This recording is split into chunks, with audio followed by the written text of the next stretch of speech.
All right, welcome everybody to FitFoot U. This is Dr. Ben Pearl, and tonight I have a real treat. It's an old friend and my ski mentor, Tom Riford. Tom is a former professional ski racer. He has been director at Whitetail, where I skied for a bit and worked under him. He is management of commerce for the Baltimore and the state of Maryland. He's going to talk mostly about his ski career, and he had one Evel Knievel kind of injury that through his perseverance, he was able to get through. So welcome, Tom. Well, thank you very much, Dr. Ben. I appreciate it. And it's good to be here. Yes, it's true. I am the Assistant Secretary of the Maryland Department of Commerce, and I'm in charge of tourism, film, the arts, marketing and communications, and the Maryland Marketing Partnership for the state of Maryland. And I started ski teaching in 1980-81 ski season up in New York State at a little mountain called Greek Peak. And I was going to Cornell University at the time, and skiing became a big part of everything I did in a sort of career path for the next 40 years. And I was brought down to Whitetail by my good friend Ron Hawks, who was our ski school director in 1991 when Whitetail started. And I took the job as being the assistant ski school director and also the technical director in charge of all of the training and that kind of thing.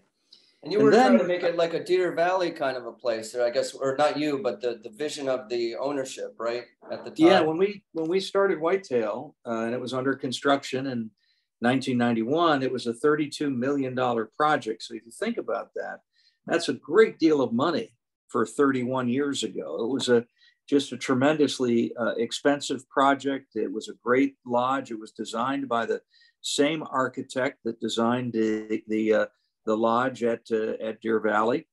It was the same engineering team, snow engineering, that designed all of the great trails of Beaver Creek and a lot of famous ski areas around the country. And it was fun to go from 0 ski teachers to, what we had that first year, about 140. And then we grew over time. And right now, Whitetail has 360 ski teachers, last time I checked. So I've been involved in the ski biz for a long time.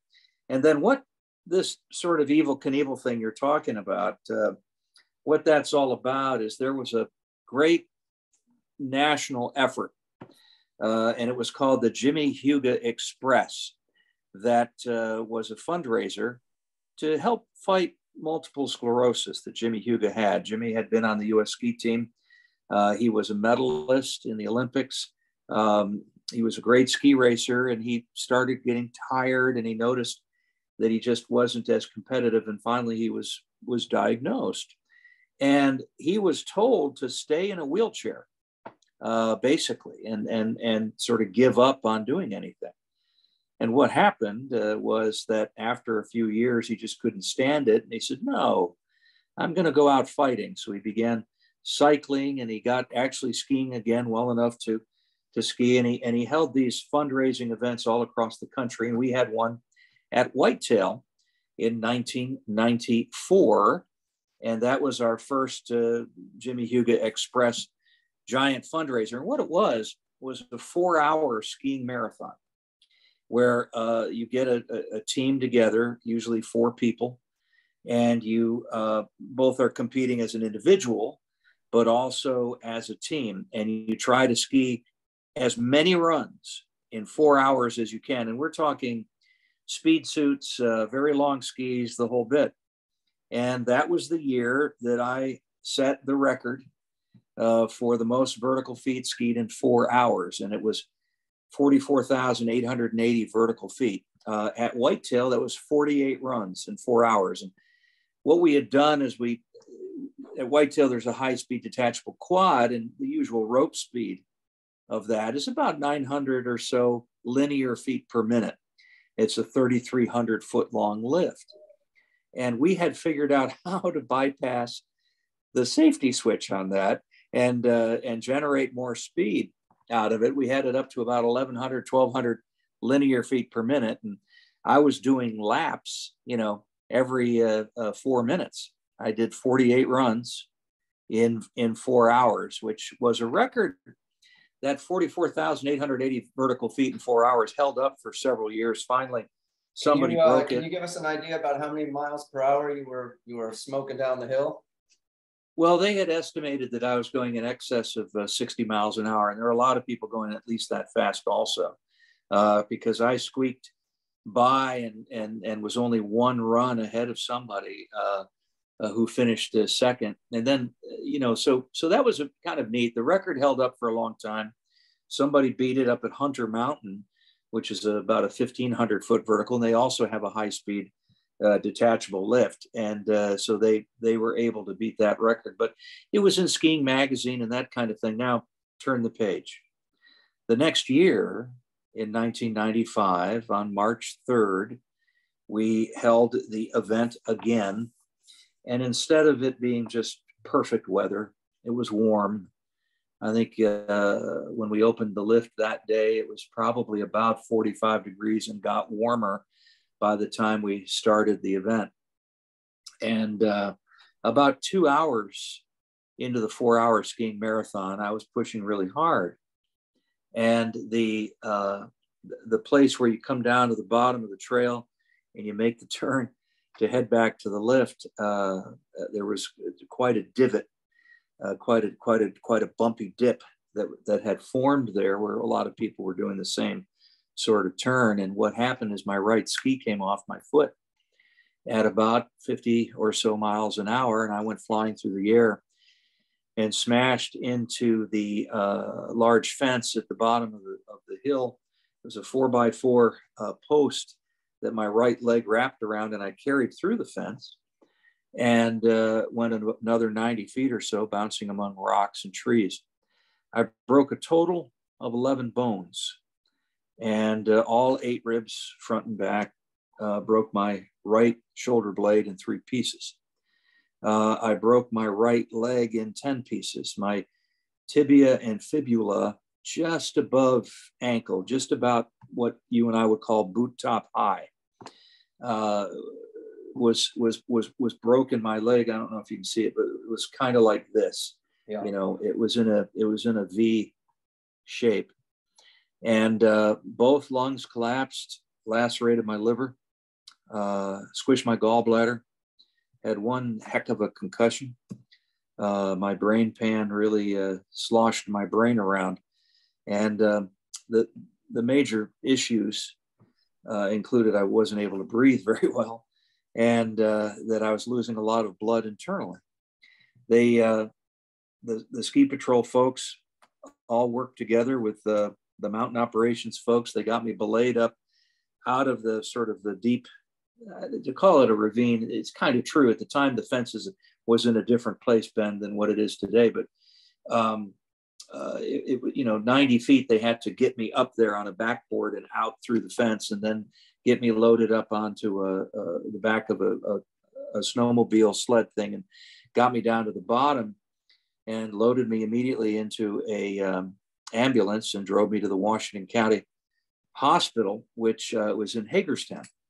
And the trauma team met me there, and it began quite a number of operations and keeping me around. They had to do pneumothorax to try to get my lungs to reinflate, and a lot of orthopedic procedures. Did you have an external fixator on that leg?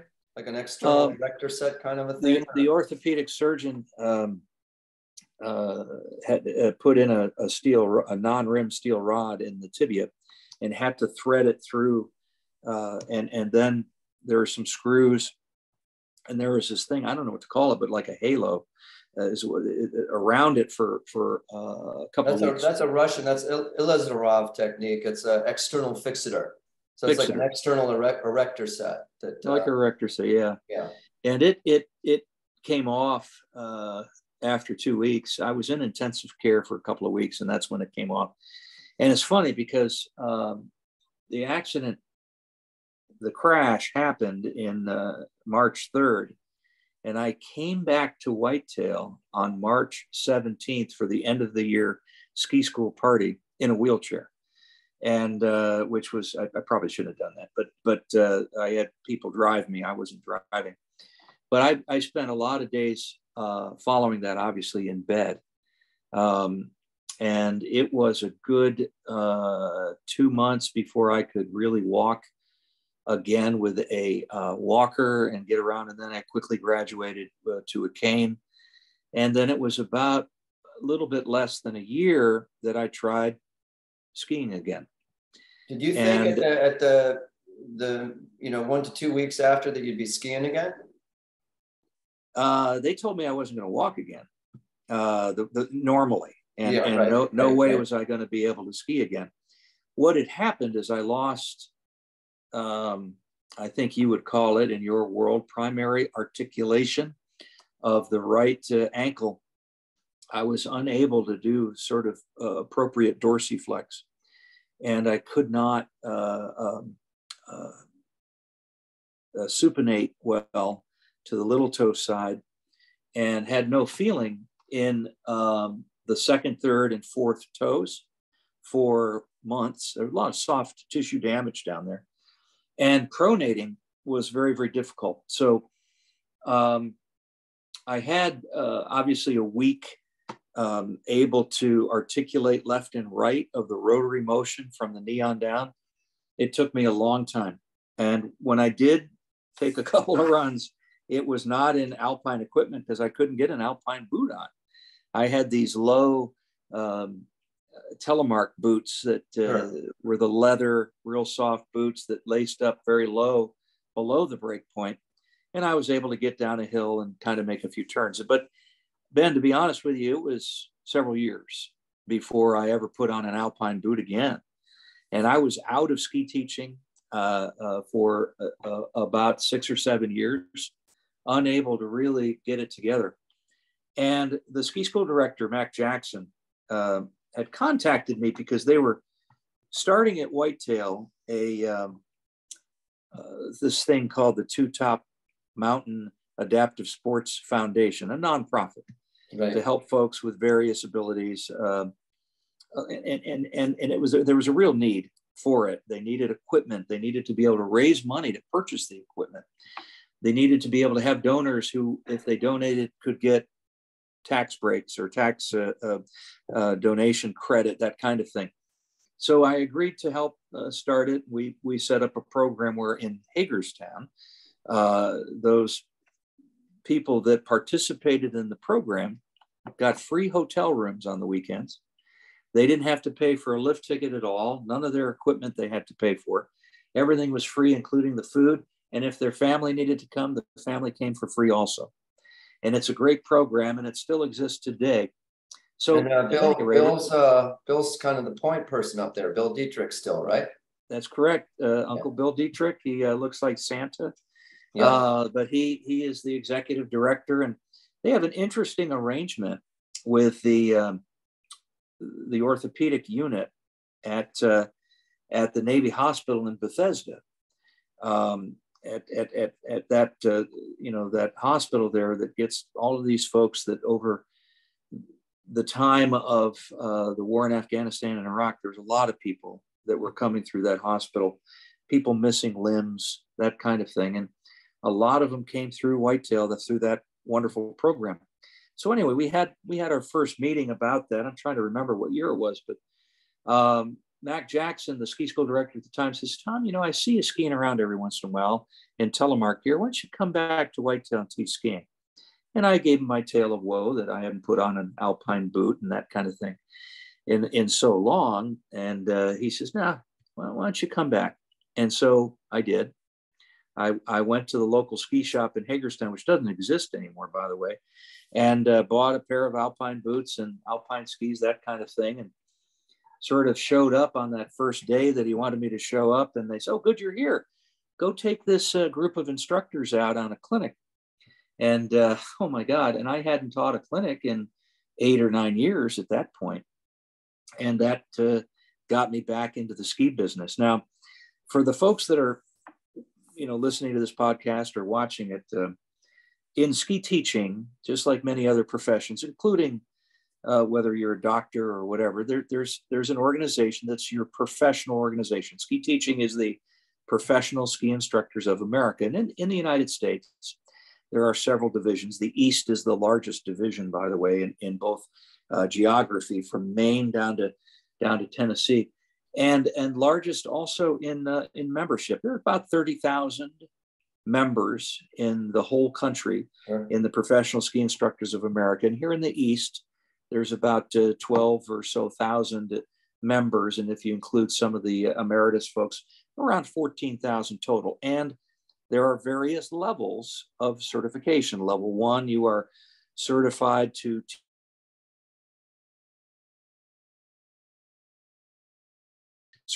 teach up through the parallel skiing, and your skiing, your students would be on steeper and bigger terrain. And then level 3 is basically teaching everything. And then even above those levels, there are levels of what they call it the educational staff. And that includes development team, examiner, training squad, and then full examiner. And each of those levels have tryouts. And so of all of the examiners, the highest level, there are about 62. And I had been an examiner when I got hurt in 1995. And when I came back to ski teaching all those years later, I was 0. I was back to square one. And so I had to go through the process again. I wanted to see how far I could get. And it had never been done to try to make it up through level 3 and then, go through dev team and ETS and then examiner training squad as ETS and then full examiner. But long story, even longer, folks, I eventually made it and got examiner again, which for me was quite a personal achievement, especially at my age and at what I had gone through physically. You achieved that at what age, Tom? Well, I'm 65 now, but when I came back, let's see, I would have been about 53, I think, when I was elevated to full examiner again. And I have been active ever since then. So those years of ski teaching, I've moved from whitetail, by the way, Ben, the last couple of years. I got lured away to Wisp out in Garrett County. And there's a couple of reasons why. One of the reasons is the general manager is my good friend, Ron Hawks. Of course. And Ron was our ski school director, at Whitetail for those years. And he's a good friend. Back. I was in his wedding. I don't know if you know that. Yeah. And he was in my wedding. And we have a great friendship. And he had contacted me during the summer of 2020 in the throes of COVID. And I was, my real life job as Assistant Secretary of Commerce had got him to be on the governor's tourism recovery task force. And so he had, a lot of dialogue back and forth about various work things. And he says, hey, this winter, why don't you come out to Wisp and work there? And I said, well, Whitetail's only a few miles from my house. And he says, oh, come on.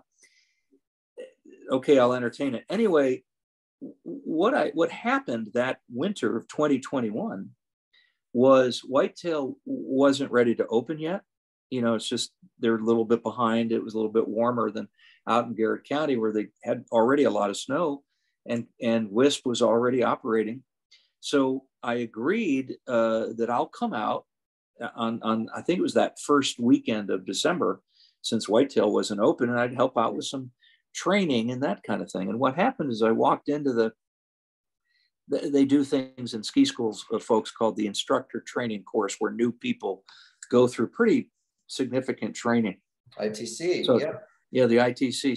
So I walk in, and there's another good friend of mine, Eric Anderson, who's the ski school director at Wisp, and he's on crutches. I said, what are you doing? What happened? He says, I blew my knee out. And he did. He had blown out his ACL a couple of days before. And he says, I'm so glad you're here. Can you train all these people? Holy cow. So I became a trainer at Wisp and would go up all the weekends and, the occasional holiday and sometimes a vacation day and that kind of thing. And I've been doing that the last couple of years and working all the PSIA events that, they make me work. You got to put in a minimum number of days, which is usually somewhere around 14 to 16 days a winter for the Professional Ski Instructors of America, plus the weekends that I commit to WISP. So at any rate, that's my story about ski teaching and my comeback from breaking 11 bones and having all those internal injuries. And folks, it's just one of those things that I wanted to do it. And it was something that I felt strongly about, and it hurt a lot for a long time. And, I still get a lot of twinges. And Ben, I'll confess to you and whoever watches this, I don't ski the same the way I used to ski before my injury, but I can make pretty decent turns, and it was funny. In 2000, let's see, it would have been 2009, I believe. Yes. I got back in a race course again. And I don't know if you know this, Ben, but the father of American ski teaching is this guy named Hannes Schneider. And Hannes was an Austrian ski teacher who really perfected, kind of invented, but really perfected what was called the Arlberg method, which is a region in Austria. And it includes this thing called the stem and stem Christies and all this kind of thing. Anyway, 1938, he was, a guy in his 50s, I think at the time. It was in Austria, what was called the Anschluss, when the Nazis took over the nation of Austria and also part of Czechoslovakia, we know as the Sudetenland. And he disagreed with it very, very publicly and was thrown in prison by the Nazis, even though he was a big star in Austria, in movies and all kinds of things. And there was a railroad magnate who heard about this, and he had, a real interest in ski areas on his rail line doing well. So he went over to Austria. This is before America got in the war. Paid off the Nazi guards, apparently, got Hannes Schneider out of jail with his family, put him on a boat, gets to New York City, puts him on a train. He ends up in North Conway, New Hampshire, and becomes the ski school director at Mount Cranmore, which was the first organized ski school in America, the winter of 38 and 39. True story. And so every year there's this thing called the Hannes Schneider Memorial Cup that they do for certified ski instructors. It's kind of a big deal. And on the 50th anniversary in 1989, I won that race at Whiteface Mountain. And then turn the page to many years after that, in 2009, I go back and I attempt it again. It'd be a great story if I could say that I won it, but no, I didn't. I finished second. And awesome. that wasn't so bad. No, awesome. And of course, then I continued on and became an examiner again. And the rest of the story that I already said.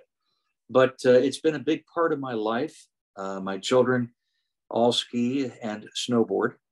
And my granddaughter, Maddox, who's 10 years old now, is a very good skier. I don't know if I'll ever see her, competing at the level that I once competed at. But it is certainly something that a lot of people love. And, it's interesting.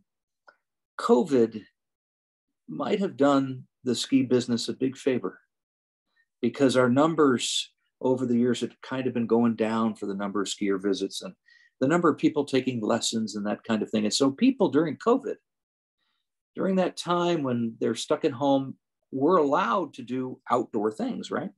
And for instance, that winter of 20 and 21 was the busiest year at WISP that the ski school had ever had since 1955, when the ski area started. Now think about that. So I was kind of glad that I came to help out. And then last year was pretty darn busy too. Wasn't quite the same sort of winter as far as snowfall and cold temperatures, but it was still great. And, Ben, I appreciate everything that you do working with athletes and people that are trying to recover from various injuries. And you've been a big help in my life. And so I thank you for everything that you do. It's a very interesting podcast. I listened to a few of them, watched a few of them. Don't tell my boss I did it on company time, but anyway. Anyway, Well, thank you very much for you having me were, be a guest. Tom, you were a mentor to me. You may remember the Werner sisters, and I was helping out with that adaptive sports. And Yep. you said, well, why don't you go teach? And I didn't make it the first round. I had a lot of bad habits, and I still have a couple that Don Nesmith is trying to iron out, and Gerhardt. We do a lot over at in West Virginia now when we'll meet on a Wednesday here and there. But cool. It was, you know, what people don't understand, I think, about skiing is you do a profession because you have a passion to do a profession, and you happen to meet people along the way that you become friends with. But when you teach at a ski area, you are more of a unit, and there's nothing quite like it. And you'll make friends that are different sorts of friends, people that you would hang out and have a beer with, as opposed to you happen to hang out with these doc friends of yours because you're both at the conference and you're friendly with them. And sometimes you make very good friends, but it's a little different with the passion level of skiing, because it's something that it's not your career per se. In your case, it was your career, but for many of us, it's a part-time gig, but it becomes sort of a lifestyle and a connection point to like minds and, you know, a lifetime of learning the sport. Well, I agree with you. Some of the best people in the world, I think, are skiers and ski teachers, because they have a passion that they want to share with a lot of people. And I've met some of the most interesting people over the years, just chit-chatting on a chairlift, or you know, any number of interactions that you might have. I mean, lawyers, doctors, rocket scientists. True story. The head of Goddard Space Center was on the chairlift with me one time. I've had ambassadors. I've had all kinds of amazing people. I remember you were talking Japanese once. You were yeah. Well, yeah. I learned like I don't know, just three or four words in every language. But you know, I've had to teach lessons in Spanish, and really I only know about 12 words. But it's interesting at both Whitetail and Wisp. We get a lot of these J1 visa people that are there just for like 2.5, 3 months. They're on their summer break in Argentina or Chile or whatever, or South Africa, and they come to the United States, and they end up at different ski areas, and they teach skiing, or they run the chairlifts or whatever that they do. And a lot of them, you know, I've had for you know, they're still friends for years and years and years. And we stay in touch. Facebook's a wonderful thing that we get to stay in touch with all these people.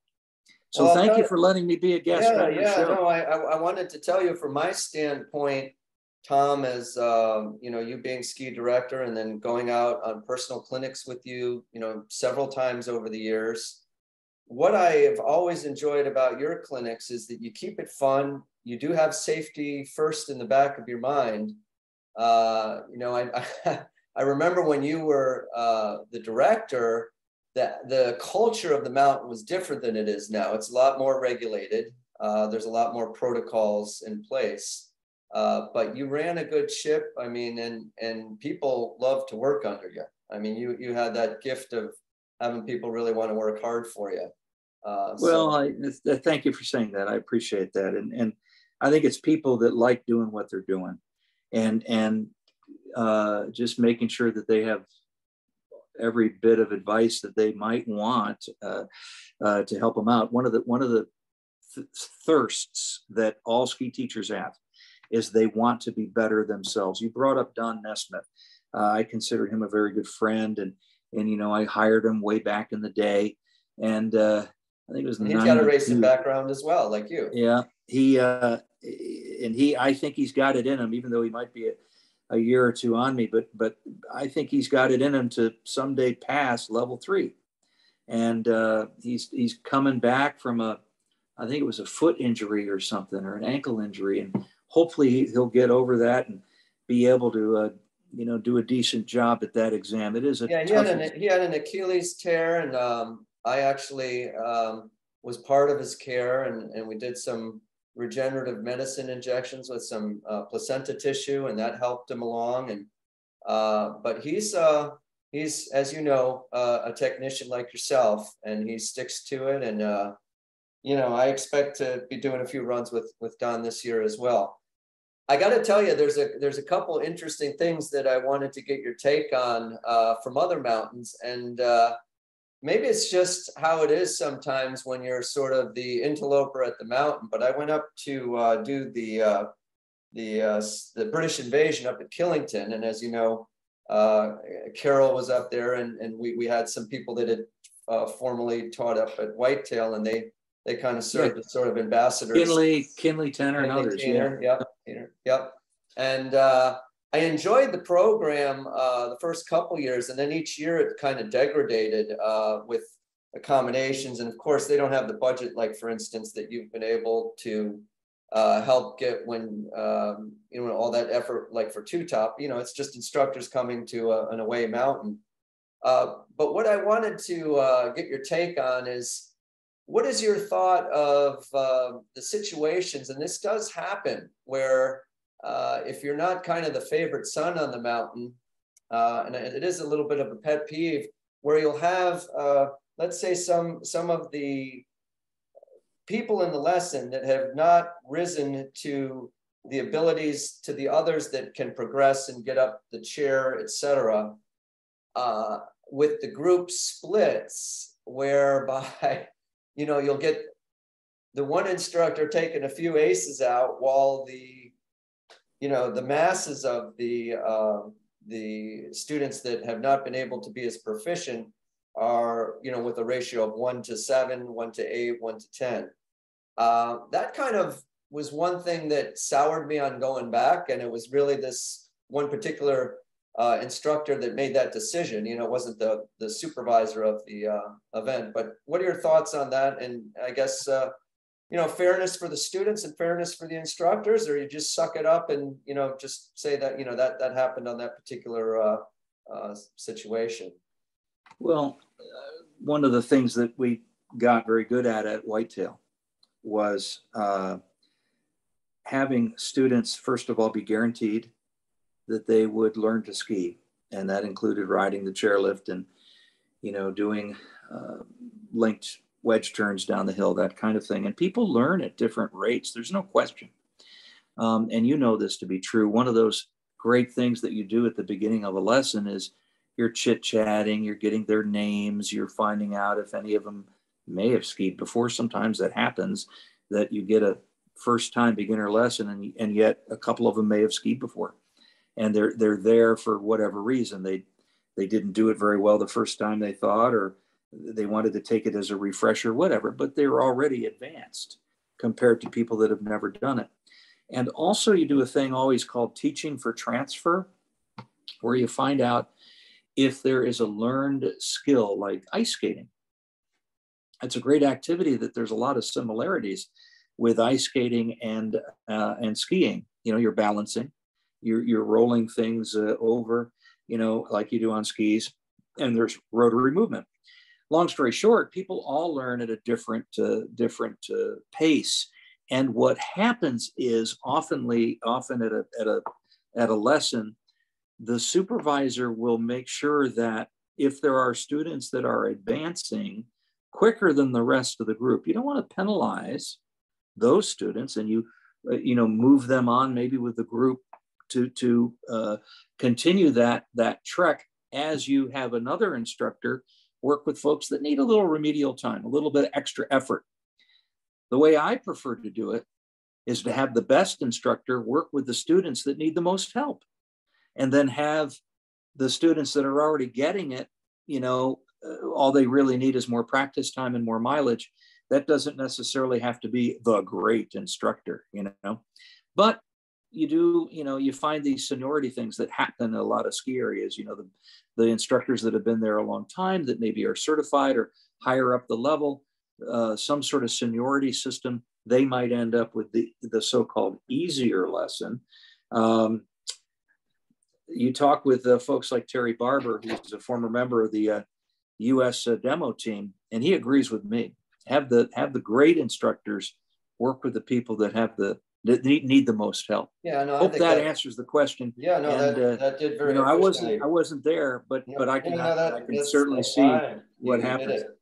Well, we're in the almost 2-minute warning here. What would you like to leave people with in the last 30 to 40 seconds here, Tom? Something to think about. I mean, certainly your story says a lot, and that's why I wanted to have you on. You persevered. I think you're an inspiration for anybody that has a really debilitating injury that they can come back. I've had Gary Hall Jr. On, and he was told he'd never be able to swim competitively, and he won several gold medals after that. So I mean, that to me was a big deal, and I get goosebumps hearing about your story too, and especially you had to be thinking at one moment when you came to, I don't know if you were knocked out for a few seconds, am I going to make it, period? Oh, that was going on in my mind. And to close, find something that you love doing and get paid doing it. And that's, tell your kids that. You have a daughter, I think, that's a great artist. And if she loves doing that, figure out a way that she can get paid doing it. Absolutely, Tom. Thank you so much for doing this, man. And we'll be joining, hopefully in the future, some other skiers, and we're going to have some other stuff. I'll get this out to you, Tom, so you'll have it to show people. And, really, I'm glad we archived your story because it's an important one, Tom. Well, thank you very much.